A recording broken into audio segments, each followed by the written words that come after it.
वह यह है कि तंत्र साधना में सिद्धि प्राप्त करने के लिए हमें कोई भी साधना के लिए 3 प्रकार और ज्यादा जरूरी है। एक तो उसकी मुद्राओं का हमें ज्ञान होना चाहिए और उसमें भी 5 मुद्राएं अत्यंत महत्वपूर्ण हैं। उन 5 मुद्राओं को हम किसी भी साधना को प्रारंभ करने से पूर्व उन 5 मुद्राओं का प्रदर्शन कर दें।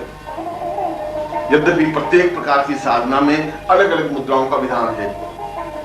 वह चाहे तारा साधना है तो अलग मुद्राएं हैं, लक्ष्मी साधना है तो अलग मुद्राएं हैं, परंतु यदि उन मुद्राओं का ज्ञान नहीं हो तो केवल इन 5 मुद्राओं को हम प्रत्येक साधना के सामने स्पष्ट करते हैं तो हमारी कार्य पद्धति अपने आप में पूर्ण हो जाती है। इसके लिए फिर अलग अलग उस मुद्राओं का प्रदर्शन जरूरी नहीं होता।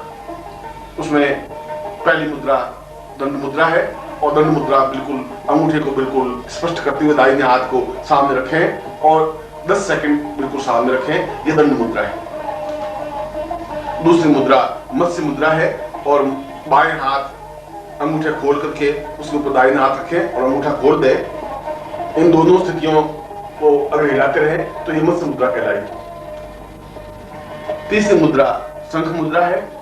शंख मुद्रा में बाएं हाथ के अंगूठे को दाहिने हाथ की मुट्ठी में पकड़ें और दाहिने हाथ के अंगूठे को बाएं हाथ की उंगलियों से जोड़ दें। ऐसा होने पर आप देखेंगे कि बिल्कुल शंख के आकार का एक बिंब बन जाता है। यह शंख के आकार का जो बिंब है वो पूर्ण रूप से शंख मुद्रा कही जाती है। फिर वापस कर देता हूं।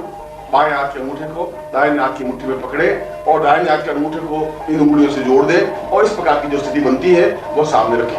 चाहे ऐसे रखें चाहे ऐसे रखें। चौथी अभय मुद्रा। अभय मुद्रा में दोनों हाथ बिल्कुल सामने स्पष्ट हो और 10 सेकंड तक दोनों हाथ हमारे सामने स्पष्टता के साथ रखें। और 5वीं मुद्रा अपने आप में हृदय मुद्रा है। हृदय मुद्रा में 5 उंगलियां खोल करके पूरे हृदय पर स्थापित हो और अंगूठा ऊपर की ओर अग्रसर हो, सिद्ध हो। इस प्रकार से हम कुछ सेकंड तक 10 सेकंड तक बैठे। इन 5 मुद्राओं को यदि हम किसी भी साधना में स्पष्ट करते हैं तो उस साधना में सफलता की संभावनाएं ज्यादा बन जाती है।